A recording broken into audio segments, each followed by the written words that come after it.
नमस्कार दोस्तों, मैं आपका अभिनव सिंह अपने एबल टू सक्सीड चैनल पर स्वागत करता हूं।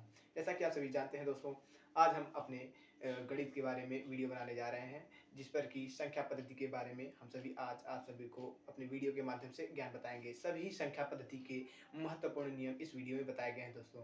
हम आपसे आशा करते हैं कि यह वीडियो आप अंत तक देखेंगे और यह वीडियो आपके लिए महत्वपूर्ण साबित होगी। धन्यवाद। दोस्तों हम लोग आ चुके हैं अपने वीडियो की तरफ और आज आप सभी को बताएंगे गणित में संख्या पद्धति के कुछ महत्वपूर्ण नियम। तो पहला नियम क्या है दोस्तों? जिन संख्याओं की सहायता से वस्तुओं की गणना की जाती है उन्हें धन पूर्णांक संख्याएं या गणन संख्याएं या धन पूर्णांक भी कहते हैं। जैसे 1, 2, 3, 4, 5, 6, 7। ठीक है दोस्तों, जैसे कि रामू के पिता ने 2 सामान लिया और रामू के मम्मी ने 3 सामान लिया। तो जो 2 और 3 है, यह उनकी गणन संख्या है जिसके माध्यम से वे सामान को गिन सकते हैं। तो यह हम इनको धन पूर्णांक संख्याएँ भी कह सकते हैं या धन पूर्ण संख्याएँ भी कह सकते हैं। ठीक है दोस्तों? तो दूसरा नियम क्या है? 2 परिमेय संख्याओं का योगफल एक परिमेय संख्या ही होती है तथा इसी प्रकार 2 परिमेय संख्याओं का गुणनफल भी एक परिमेय संख्या होता है। जैसे 2 परिमेय संख्याओं 1 गुणे 1 किए तो जो उत्तर होगा 1 आएगा, वह भी हमारा परिमेय संख्या होगा। जैसे कि 1/2 गुणे 1/2 किए तो उसका भी जो उत्तर आएगा वह भी एक परिमेय संख्या आएगा। उसका आंसर आएगा मतलब आधा गुणे आधा मतलब आधा ही है। गुणे आधा करेंगे तो जो उसका उत्तर आएगा वो हमारी परिमेय संख्या में ही हमेशा निकलेगी। ठीक है दोस्तों? तो तीसरा नियम क्या बताता है संख्या पद्धति में कि किन्हीं 2 दी हुई परिमेय संख्याओं के बीच अपरिमित रूप से अनेक परिमेय संख्या होती हैं। तो दोस्तों जैसे 2 परिमेय संख्या दी हुई हैं, 2 और 3। हमारे पास एक परिमेय संख्या है 2 और दूसरी है 3। तो दोस्तों जो ये दोनों परिमेय संख्या हैं, इनके बीच में अपरिमित रूप से मतलब जहाँ तक हमको नहीं पता है वहाँ तक भी परिमेय संख्या हो सकते हैं। जैसे 2 और 3 के बीच में 2.1, 2.2, 2.3 हो सकता है, इस प्रकार से हो सकता है। और 2.1 से 2.2 के बीच 2.11, 2.112, इस प्रकार से मतलब अनंत परिमेय संख्या हो सकती हैं 2 परिमेय संख्याओं के बीच में। ठीक है दोस्तों? चौथा नियम क्या बता रहा है? परिमेय तथा अपरिमेय संख्याओं के समुच्चय को वास्तविक संख्याओं का समुच्चय कहते हैं। तो जैसे कोई परिमेय संख्या का ग्रुप है या अपरिमेय संख्या का ग्रुप है तो उसको वास्तविक संख्याओं का समुच्चय या वास्तविक संख्या कह सकते हैं। ठीक है दोस्तों? पाँचवां नियम क्या है? सम पूर्णांक। मतलब जो पूर्णांक होते हैं, जो सम रूप में होते हैं, वो कौन से होते हैं? +-2, +-4, +-6। ये जो आप देख रहे होंगे ये सम में है, विषम में नहीं है। सम में है मतलब 2 के बाद 4 आएगा, 3 नहीं आएगा, 4 के बाद 5 नहीं आएगा, 6 आएगा। तो इस प्रकार से यह क्रम विनिमय कर करके सम पूर्णांक हैं। ऐसे जो गिनतियाँ हैं। और छठवां है विषम पूर्णांक।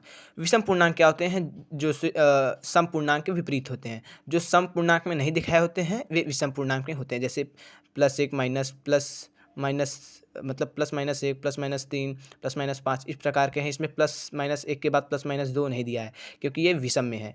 तो ये अनंत तक होता है इस क्रम विनिमय के अनुसार। और सातवां जो हमारा नियम है निरपेक्ष मान है। निरपेक्ष मान का मतलब अर्थ होता है यदि a पूर्णांक है, हम लोग समझ सकते हैं इसको कि यदि a पूर्णांक है तो इसका निरपेक्ष मान जिसे a बनाकर इसके मतलब अगल-बगल से उसको बंद कर दिया गया है। तो ये दोनों जो है हमारा निरपेक्ष मान है, जिसे प्रदर्शित करते हैं। जैसे हम a पर मान कोई रख देते हैं तो a बराबर -4 रखते हैं। तो -4 करने के बाद इसको निरपेक्ष मान में रख दिए हैं। तो इसका जब उत्तर आएगा तो यह माइनस कट जाएगा। जब यह निरपेक्ष मान से बाहर निकलेगा -4 तो ये 4 हो जाएगा। जब 7 निरपेक्ष मान में रहेगा, बस 7 मतलब धन में रहेगा, तो वो भी 7 ही रहेगा। -2 गुणे 4 तो -8 आ जाएगा निरपेक्ष मान में। -8 का मतलब जब निरपेक्ष मान से बाहर निकलेगा तो 8 ही आएगा। तो इस प्रकार से जिस भी गिनती में निरपेक्ष मान लग जा रहा है उसमें मतलब उस अगर वो माइनस में रहेगा, प्लस में रहेगा तो वह हमेशा ही धन में आएगा। और आठवां नियम क्या बता रहा है दोस्तों?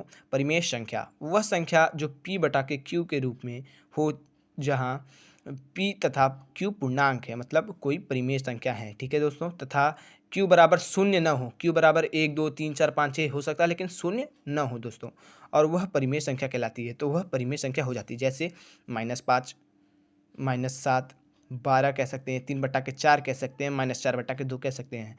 लेकिन अगर देखिए जैसे q मतलब जो नीचे होता है तो अंश अंश ऊपर वाला होता है, नीचे वाला हर होता है। अगर हर हमारा शून्य है तो वह परिमेय संख्या नहीं है, अर्थात वह अपरिमेय संख्या है। तो जब भी हर हमारा 1 2 3 4 रहेगा तभी वह परिमेय संख्या कहलाएगी दोस्तों। चलिए चलते हैं अगले पेज पर। दोस्तों हमारा 9वां नियम क्या है कि अपरिमेय संख्या क्या होती है। तो दोस्तों परिमेय संख्या के बारे में हमने जाना है, तो अपरिमेय संख्या के बारे में भी जान लेते हैं। वह संख्या जिसे हम परिमेय संख्या के रूप में व्यक्त न कर सकें, मतलब जिस प्रकार की परिमेय संख्या के सूत्र है, उसका नियम है, उस प्रकार से वह न हो पाए तो वह अपरिमेय संख्या की श्रेणी में आ जाएगा। उन्हें अपरिमेय संख्या कहते हैं। जैसे माइनस नहीं, जैसे कि करनी में 2 को हम सॉल्व नहीं कर सकते हैं, क्योंकि जो 2 होता है उसका खुद ही वर्ग 4 होता है। तो 2 का करनी में कोई मतलब नहीं निकल रहा है, या दशमलव में बहुत अंदर तक जाएगा। करनी में 3 भी अपरिमेय संख्या है, 0.1011 1011। इसका अर्थ होता है कि यह जो चारों अंक है यह बार बार रिपीट होती रहेगी। तो अपरिमेय संख्या का अर्थ होता है जिसको हम लोग सॉल्व न कर पाएँ, जिसको हम लोग हल न कर पाएँ, वह अपरिमेय संख्या होगी, जो कि बहुत ही कठिन होती है। अपरिमेय संख्या बहुत कठिन होती है, लेकिन परिमेय संख्या बहुत ही सरल होती है। ठीक है दोस्तों। 10वां नियम क्या बताता है हमारा? वास्तविक संख्याएं। तो वास्तविक संख्या क्या होती हैं? वास्तविक संख्या सरल रेखा के अनुदिश किसी राशि को प्रस्तुत करने वाला मान है। वास्तविक संख्याओं में सभी परिमेय संख्या तथा परिमेय संख्या शामिल है। मतलब परिमेय संख्या और अपरिमेय संख्या के मेल को ही वास्तविक संख्या कहते हैं। वास्तविक संख्या के अंदर परिमेय और अपरिमेय संख्या दोनों होती हैं। इन्हीं के नियम से, इन्हीं दोनों नियम परिमेय तथा अपरिमेय संख्या के नियम से ही वास्तविक संख्या का निर्माण हुआ है। दोस्तों 11वां नियम क्या है? अभाज्य संख्याएं। वे संख्याएं जो स्वयं और एक के अलावा अन्य किसी संख्या से विभक्त नहीं होती हैं, उन्हें अभाज्य संख्याएं कहते हैं। वे संख्याएं जो स्वयं और एक के अलावा, मतलब जैसे कोई संख्या है वह अपने आप से ही और एक जो संख्या 1 है उससे ही सॉल्व हो सकती है और किसी से भी विभक्त नहीं हो सकती है, उन्हें ही अभाज्य संख्या कहते हैं। और जो भाज्य संख्याएं होती हैं, वे संख्या जो स्वयं और एक के अलावा अन्य किसी संख्या से पूर्णतः विभाजित हो जाती है, उन्हें भाज्य संख्या कहते हैं। और अभाज्य संख्या के विपरीत भाज्य संख्या में होती है कि स्वयं और एक से विभाजित हो ही नहीं सकती, वह दूसरे संख्याओं से विभाजित हो जाती है, तभी उनको भाज्य संख्याएं कहते हैं। इस वीडियो में दोस्तों बस इतना ही संख्या पद्धति के नियमों के बारे में। अगर आप सभी को संख्या पद्धति के सभी नियम अच्छे लगे हों, ज्ञानवर्धक लगे हों, तो हमारी वीडियो को लाइक ज़रूर से ज़रूर कीजिएगा और इस वीडियो को ज़रूर से ज़रूर शेयर करने का भी प्रयास करें। इससे लोगों को संख्या पद्धति के महत्वपूर्ण नियम जानने के भी अवसर प्राप्त हो जाएंगे।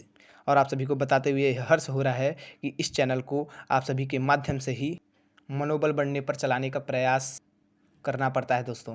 और दोस्तों जो भी कोई इस वीडियो को पहली बार देख रहे हो, हमारे चैनल को ज़रूर से ज़रूर सब्सक्राइब कर दें। इससे हमारा वीडियो दूर दूर तक फैलेगा और लोगों को ज्ञानवर्धक वीडियोस प्राप्त होंगी। दोस्तों हमारी वीडियो को अंत तक देखने के लिए तहे दिल से धन्यवाद। और दोस्तों बाहरी जानकारी के लिए आप सभी को दिखाते चलें और वीडियो को पास करके इसको ध्यान से पढ़ लें। संख्याओं के प्रकार हैं दोस्तों। संख्या पद्धति गणितीय शब्दों का अर्थ है 1 2 3 4 5 6 7 8 9 तक। दोस्तों वीडियो को पास करके ये सब उत्तर कुंजियाँ ध्यान से पढ़ लें। वीडियो पसंद हो तो वीडियो को लाइक जरूर करें।